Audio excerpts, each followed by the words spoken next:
as a spectator, you'll kind of know who are the good teams in E2 because the good teams will be able to consistently win attacks. Right, so here I am with Beeno, this time on the other side of the screen. God bless Discord. Beeno, how you doing? I'm doing good. How you doing?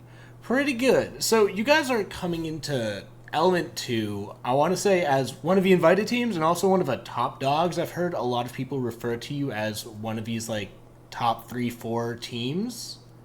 And that was pre, like, everything changing and everyone dropping half their rosters due to the NA shuffle. Like, do you agree with that assessment? Like, after, your play in OCS, in TPL, in XGS, do you think you are, like, one of these, like, top 3, top 4 teams? Yeah, absolutely. I mean, we've been on like a steady crescendo, I would say. We struggled a bit coming out of E1. Obviously, we kind of just picked up AMP, and then we had the phase 2 quals, and then things just weren't going our way. Like guys were having stuff go outside of the game, or go on outside of the game, and it was just kind of a rough period for us. But yeah, we've kind of got back to our grind. We've slowly been improving in every tournament we've played in, and then yeah, we're hoping to do even better for Element 2. Right, and alongside that, like, upward crescendo, were there any, like, gameplay changes, like role changes, calling changes? Because I know, at least in the middle of Element 1, you said it was like a three-way calling style with you, Amp, and Riot, I want to say. Yeah. Is that still the case, or has someone stepped up to become Um, the dedicated IGL? I mean, we've changed over time. The main system we have going on right now, well, obviously E1 we had JJ IGLing, so we've Yeah. kind of had to adapt to a new system. I would say the main system what we have is a co-IGL system of myself and Riot. Okay. So we kind of call the shots. But if you know Amp, he's a very vocal player, so he's going to call a lot of pocket strats. He's going to call a lot of gap CCs. And he's our breach player, so it's kind of an interesting dynamic. It's like typically you would have your pocket strat guy be like an entry if you see something on a specific side or something, but no, it's Yeah. our thermite, so like it's kind of an interesting dynamic. And I also know that Riot as well, he's kind of stepped up to the plate a lot. Um, he's more of a really aggressive like entry player kind of Yeah. style, and I'm more of like a passive support. So we kind of have a good like back and forth co-system that we've got going on. I think it's been steadily improving with every competition we've played in recently, and then yeah, we're really trying to perfect it going into D2. Right, and I know Tubarao and all the changes around vertical nades, this, that, the other. It's all happening, and it's all happening coming into Element 2. Yeah. Are these changes like something that you're worried about? Because I mean, Tubarao on his own or on their own, probably pretty impactful, albeit not necessarily as oppressive as an Azami or a Solus, from what I've heard. But then you add in floor nades are coming in, like being changed. That's hurting the attackers, and then just got all this other random stuff happening. Yeah. Is this like? Are you worried about these changes? I mean, you gotta embrace it. It's kind of just part of the game. It's gonna change every couple months, and the meta will shift. I mean, the timing is kind of unfortunate because it's literally coming a week before E2, so we're gonna have every team's gonna be. I mean, you'll get your test server scrims, but that's always like it's like a gimmick. It's like the test server's always patchy and buggy, and then once it hits live build, it's like, all right, here we go. You got to adapt. So I mean, we're gonna embrace it. We've been playing a little bit of the test server, and I mean, it's interesting to say the least. I think the meta is definitely gonna be heavily defender sided. So as a spectator, you'll kind of know who are the good teams in E2 because the good teams will be able to consistently win attacks, and I think there's gonna be a lot of teams that struggle to win an attack. I mean, yeah, you just gotta attack head on. Floor nades are gone. You can't. There's no like dynamic underneath takes anymore unless you bring a buck. And at the end of the day, I'm not a fan of that because I just think you just buck the floor and you just get peaked on the reverse angle. It's like a Yeah. common theme. You'll see a lot of takes. Like I'm thinking in my head like cafe cocktail. Those are really good. You could go into reading and nade the floor, but now you just have to buck the floor and the guy just sits He on just top of the takes the cocktail fight. bar and just peeks you. Yeah, and then Yep. the whole take's just scrapped. So I mean, yeah, it'll be interesting. You're gonna have to like it's really difficult to attack. Like you got to push head on into an Azami, into the Turbarao, into the Fenrir. It's like there's a lot of steps you got to do now. But yeah, it's a challenge. We're gonna embrace it for what it is and just go step by step. Yeah. All right. And do you think, like, we're at the stage, especially, I know there were talks of it, like murmurings of, hey, we probably need like another ban or two, hmm when it was just like, Fenrir or Azami and Solus, and then Fenrir came out, like with Tubarao coming out and just stacking another like really powerful operator that's like slowing down the attack and being very impactful. But I'd say once again, Tuberao is probably not as broken as the other three. Mhm. Like, Still not really a, strong though, yeah, yeah. still But still yeah. strong and definitely impactful. But then you Mhm. combine that with them, it's like it's back like 2020 when Mute Mozzie was Yeah, terrorizing yeah. everyone. Neither one of these operators is broken on their own, but you add the synergy is the The problem, combination, right? and like I feel like Tuberow's coming in and having that same kind of effect. Like, is there a do we need another ban? Do we need Oh more yeah. like control over the flow of the I'm game? I'm a fan of that. Yeah, I think we should implement another ban for sure. I don't know how they would do it. But like yeah, as you're saying, like the combination of specific ops over time just kind of keeps getting more broken and more broken. Like you're starting with the zombie, you're like, okay, this is a really strong op. You can just block off any line of sight you want like 5 times.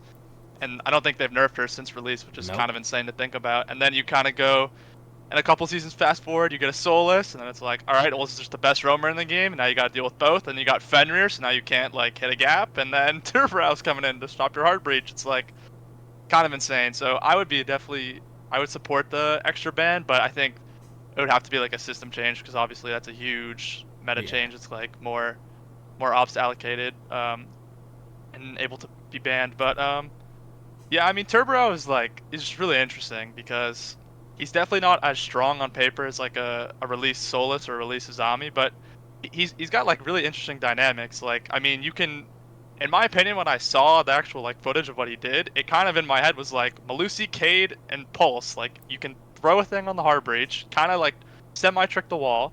You can throw it vertically and like get footsteps of people through the floor, which we've happened to us on test server, which is insane to think about. Like Yeah. you're like walking above them.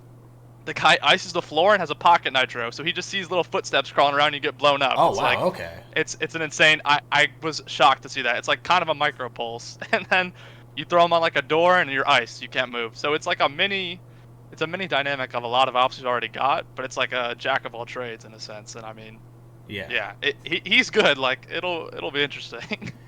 Yeah. And do you think like I've alluded to it already, but just the roster shuffles that we're seeing, both at the T1 level, which are currently unannounced, but also like T2. We know Osiris is making big changes. We know SSG Academy is making big changes.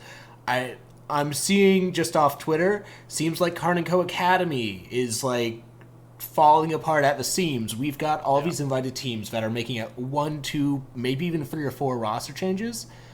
Do you think like Tuberow's addition and attacks being super pivotal to determining who the teams are? Do you think this is all going to turn us into like a 20-second meta, or like teams just are going to look really unpolished on attack?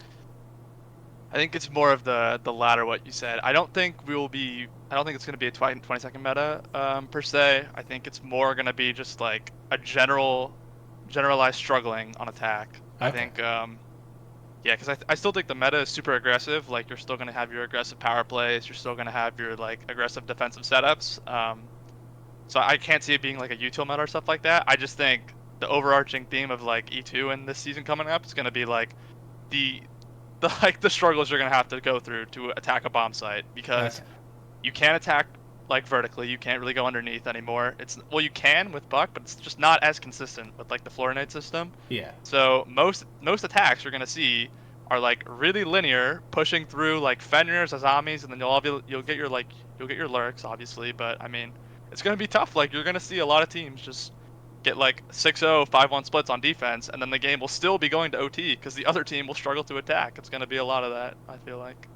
Got it. And in your mind, who do you think like the top three or four teams are? Feel free to include yourself, of course, but like especially with this in mind, because like with the old meta, defense was already strong, but it Yeah. wasn't this strong. So hmm now attacking is even more at a premium. Who are these top teams coming into Element Two?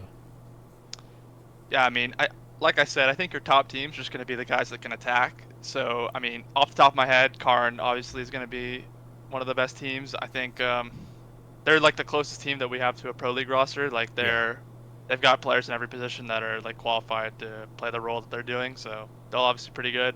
Besides ourselves, I would say Off the top of my head, I think that CLB team with Asian in them will be good because they're Yeah. all pro league players in a sense, so they all have experience. They know how to play the game. Um, so they'll be good, I feel like. And then third team, I'll throw in a bit of curveball here. I actually don't know if it's a curveball, but I think Alpha Theris will be pretty good. Yeah, I From was what going I've to ask about heard, them. there's a roster change over there that I've heard that could be pretty good. So we'll see. I mean, we'll see. I think that could be a pretty good team. Yeah, I've heard a lot of people putting respect on Alpha Theris this time. I think Ozone even referred to them as like the Avengers of Mexican PL or something, where he's like, That's funny. "Look, I'd rather play on Europe than play these guys on SCUS. Like we're Wow. both at a disadvantage, then whatever the hell that's gonna be." Which Yeah. I mean, I think that speaks volumes about just like how nasty that team can be. And Yeah. it sounds like even Centenegra, like they're a joke of the league last time, but it sounds like even they've gotten significantly better. Oh, I didn't know that. I mean, we played them in E1 in the qualifying game because we had like a poor Swiss stage, I Yeah, think, so we yeah. had to play the 2-2. I mean, we steamrolled them then, but I haven't heard of them since. If they've gotten better, I mean, that could also be. I think those teams will do well. Like considering the competition that they have to go against, like they won't. I don't think they'll do like amazing off the rip, but I think they'll definitely like impress some people, and there'll be some upsets because yeah, I think the Mexican scene is slowly getting better, and I mean, just having scrimmed some of these teams, like they're pretty good. Like Yeah. a lot of people sleep on them, so yeah, won't be an easy game. Right, and then final thing here, like, who do you think is gonna be like not necessarily underwhelming, but like who Okay. are some of these teams that are on the lower end of the spectrum of likelihood to win the event? This is the overly political way of saying who sucks. Sure. Yeah. I mean, I don't know. I don't want to like, I don't want to create any mass beef with anyone. Yeah, Of the invited teams, I think you'll kind of get a sense of like who who is kind of like the top dog and who is kind of just there participating. I can't really name anyone off the top of my head. I think all those teams kind of like are decent in a sense. Like you'll see the invited teams, they should be favorites at the end of the day. Um, I watched the qual. The qual teams are definitely not going to be, in my opinion, as good as the invited teams. But they could get better. Um, I would say like one of the teams right now that would not be one of my favorites going in would be like the Snows team because I watched yeah, that game. I'm not sure what their team name was, but yeah, they obviously have a long way to go something. to start competing against like the Carnincos and stuff. So I mean, but who knows? Like you never know. It's BO1s at the end of the day. We struggled last time and he won against teams that I know we should not have struggled against. There'll be other teams like us who you kind of have on paper it's like the favorites and they'll lose. It's Siege like so yeah. All right, and then anything you want to say before we end out the interview? Anyone you want to shout out? I mean, yeah, we'll shout out the boys on the team. Shout out Wildcards the org again. Yeah. Fantastic org, and yeah, we're hoping to impress a lot in E2. This is a huge opportunity for us, as long as everyone else. And I mean, yeah, we're just gonna keep on that crescendo hopefully, and we're aiming to get to the finals. We're hoping to win the whole thing. Yeah. All right.